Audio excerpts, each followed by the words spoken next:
Hello and welcome back to our channel Never Quit. This is Rahul Sharma and today I am going to proceed the third class of determiners. इससे पहले हमने 2 classes कर ली हैं. अगर आपने वो classes अभी तक देखी नहीं है तो जल्दी से उन क्लासेस को ज़रूर देख लें ताकि आपको इस क्लास की अच्छे से समझ आ सके. इसके साथ चैनल को सब्सक्राइब ज़रूर कर लें और बेल आइकन को ज़रूर हिट कर लें.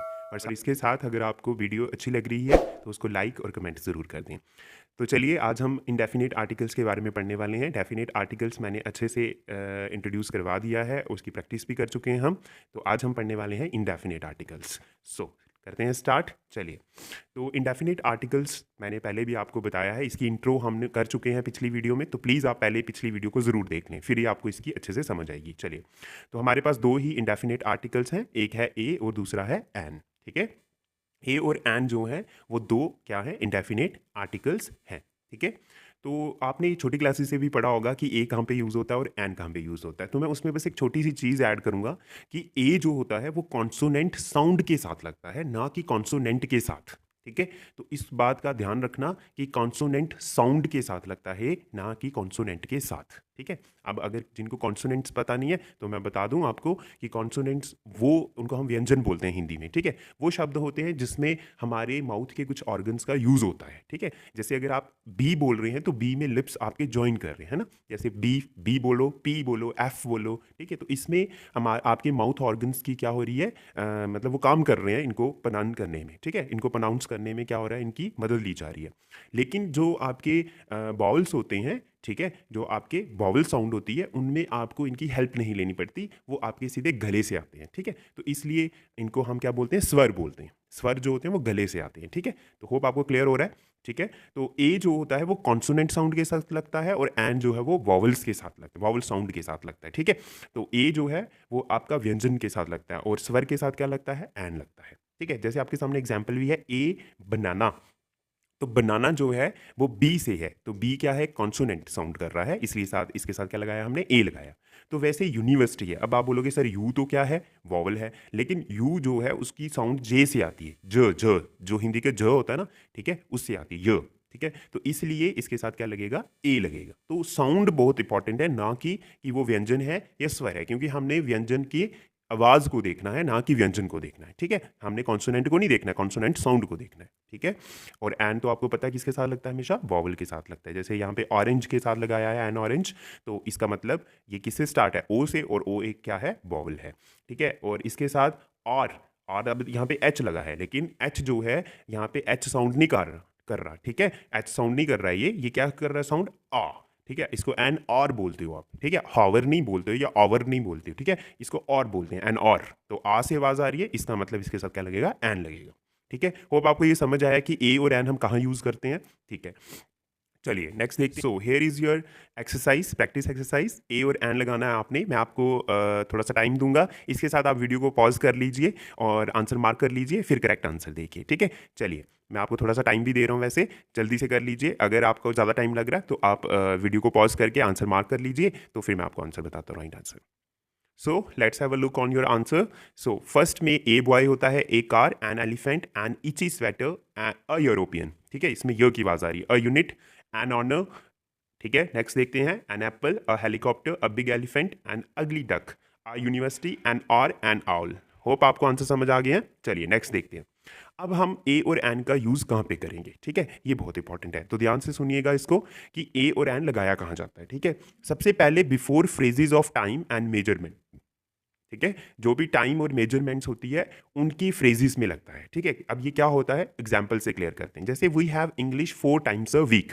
ठीक है, कि हफ्ते में 4 दफ़ा आपकी किसकी क्लास होती है, इंग्लिश की होती है. तो 4 टाइम्स अ वीक, एक हफ्ते में. ओके, तो आपको समझ आ रहा है, जिसमें भी टाइम मेजरमेंट्स होंगी तो वहाँ पे आपको क्या लगेगा, पर वीक होगी या वीकली होगी या ईयरली होगी, तो उसमें आप ए लगाएंगे. ठीक है, I go on a holiday twice a year. ठीक है, समझ आ रही है आपको. और car can do 220 kilometre an hour. 1 घंटे में हमारी कार कितनी चलती है, 220 किलोमीटर. तो यहाँ पे आर लगा हुआ है. ठीक है, तो इसके साथ क्या लगेगा, एन लगेगा. समझ आया या नहीं. बिफोर फ्रेजेस ऑफ जॉब्स, दूसरा यूज़ क्या है ए और एन का, कि जब भी आप जॉब या प्रोफेशन की बात करते हैं उसके साथ ए या एन आपने लगाना है. ठीक है, बाकी ए और एन लगेगा किसके, साउंड के हिसाब से लगेगा. सो एग्जाम्पल देखते हैं, जैसे my father is a car mechanic, ठीक है। तो जैसे my father is a doctor, her mother is a doctor, Riya is a teacher. तो जब भी प्रोफेशन की बात होती है तो उसके साथ हमेशा क्या लगाना, आपने ए या एन लगाना है, डिपेंड्स अपॉन द साउंड, ठीक है, कि वो कॉन्सोनेंट साउंड कर रहा है या वॉवल साउंड कर रहा है, ठीक है। चलिए नेक्स्ट देखते हैं, विद द नाउन कॉम्प्लीमेंट, ठीक है। तो नाउन कॉम्प्लीमेंट जो है वो बहुत ज़रूरी है। जैसे देखिए, रोज़ इज़ अ फ्लावर, ठीक है, ये तो एक सिंपल सेंटेंस हो गया। लेकिन जब मैंने उस नाउन को कॉम्प्लीमेंट दिया, कॉम्प्लीमेंट क्या है, ब्यूटीफुल, ठीक है। तो ब्यूटीफुल क्या है, उसका कॉम्प्लीमेंट है, ठीक है। तो जब भी कॉम्प्लीमेंट देंगे हम उसके साथ ए का यूज करेंगे, ठीक है। तो rose is a beautiful flower, Riyaz is a good boy, जैसे you are a good listener, ठीक है, you are a beautiful viewer, ठीक है। तो इस तरह से जब भी आप किसी नाउन की तारीफ करेंगे, कॉम्प्लीमेंट करेंगे उसको, गुड और बैड, तो उसके साथ हमेशा ए या एन यूज करना आपने, डिपेंड अपॉन द साउंड, ठीक है। ठीक है, तो आप क्या करेंगे, रोज कॉम्प्लीमेंट्स के साथ हमेशा क्या यूज करेंगे, ए या एन यूज करेंगे, ठीक है। तो वो साउंड के हिसाब से लगाना कि कॉन्सोनेंट साउंड कर रहा है कि वॉवल साउंड कर रहा है। चलिए, सो नेक्स्ट यूज देखते हैं हम अपना, ठीक है। Before the phrases of nationality, आपने नेशनैलिटी के फ्रेजेस से पहले यूज करना है क्या, ए या एन यूज करना है, ठीक है। तो आप कहाँ से बिलोंग करते हैं, आप कहाँ के नागरिक हैं, वो अगर आप कहीं पे बात कर रहे हैं तो उसके पहले आपने ए या एन का इस्तेमाल करना है। जैसे Joe Biden is an American, Narendra Modi is an Indian, ठीक है, समझ आया। तो ये बड़ा इंपॉर्टेंट है, जब भी नेशनैलिटी की बात होगी उससे पहले आपने आर्टिकल यूज करना है, ए या एन, और वो डिपेंड करेगा आपका किस पे, साउंड पे। नेक्स्ट, हाफ या क्वाइट, जब आप आधे की बात करेंगे, जब अच्छे खासे की बात करेंगे, तो आप उसके साथ आर्टिकल लगाएंगे ए या एन। जैसे we need half a pound of sugar and this is quite a good story, ठीक है। होप आपको समझ आ रहा है। जब ये इजी है, जब भी हाफ क्वाइट लगा सेंटेंसेस में आप ए यूज कर लें, आपको याद भी रहेगा और आपका सेंटेंस भी सही हो जाएगा। चलिए next, use a to refer to something for the first time, जब आप किसी चीज़ को पहली दफ़ा मेंशन कर रहे हैं उसके साथ आपने ए यूज़ करना है, ठीक है। जैसे would you like a drink, तो आप पहली दफ़ा उसको पूछ रहे हो, I have finally got a job, ठीक है। तो गुड जॉब, अगर आपको पहली बार एक जॉब मिली अच्छी, तो उसके साथ भी आप, मतलब जब भी आप किसी चीज़ को फर्स्ट टाइम रेफर कर रहे हैं उसके साथ आपने ए या एन आर्टिकल यूज़ करना है, डिपेंडिंग अपॉन द साउंड। चलिए नेक्स्ट देखते हैं, use A with singular nouns after the words what and such. तो जब भी आपका सेंटेंसेस में क्या होगा, सच या व्हाट होगा, उसके साथ आपने ए लगा देना है, ठीक है। She is such a beautiful girl, what a lovely day, ठीक है। इस तरह से आप बिल्कुल सेव रहेंगे और आपका सेंटेंस कभी भी गलत नहीं होगा, ठीक है। तो सच और व्हाट जब भी लगा है तो आप सीधे ए यूज कर ले, आपका सेंटेंस गलत नहीं होगा, ठीक है। यूज ए और एन मीनिंग वन, ये बहुत इंपॉर्टेंट रूल है, इसको मैंने लास्ट में इसलिए रखा है क्योंकि ये हमेशा याद रखिएगा आप, ए और एन तभी लगेगा जब किसी हम सिंगुलर चीज़ की बात कर रहे हैं। जब प्लूरल चीज़ें हैं तब आप ए और एन कहीं पे भी नहीं लगाएंगे, ठीक है। ये बहुत इंपॉर्टेंट है, इसको याद रखिएगा क्योंकि ए और एन सिंगुलर चीज़ों को ही डिनोट करते हैं। जैसे I would like an orange and 2 lemons please, तो आपने एक ऑरेंज था उसके लिए एन लगाया, I need a kilogram of sugar, ठीक है। तो इस तरह से जो भी सिंगुलर चीज़ें होती हैं उनके साथ हमेशा हम ए या एन यूज़ करते हैं। तो this is all about here indefinite article. Hope आपको समझ आया, अगर नहीं आया तो वीडियो को रिवाइंड करके वापस देख सकते हैं, ठीक है। और अगर कोई भी डाउट है तो प्लीज़ कमेंट सेक्शन में ज़रूर लिखिए, ठीक है। तो here is exercise for you, जल्दी से इसको सॉल्व करें, वीडियो को पॉज कर लें, सॉल्व करें, फिर अपने आंसर मैच करें। So let's have a look on the answers. First का आंसर है the, are you coming to the party next Saturday, okay. So because the क्या होता है, डेफिनेट आर्टिकल होता है, तो वो डेफिनेटली पूछ रहा है कि आप सैटरडे को, उसने सैटरडे का जब पॉइंट आउट कर दिया तो it means it is definite. B option का मैंने आंसर नहीं लिखा है, वो आप मुझे बताएंगे कमेंट सेक्शन में। सी देखते हैं, I think the man over there is very ill, he can't stand on his feet, तो मैंने डेफिनेटली उस आदमी की बात की है जो अपने पैरों पे खड़ा नहीं हो पा रहा है। सो यहाँ पे क्या आएगा, द आएगा।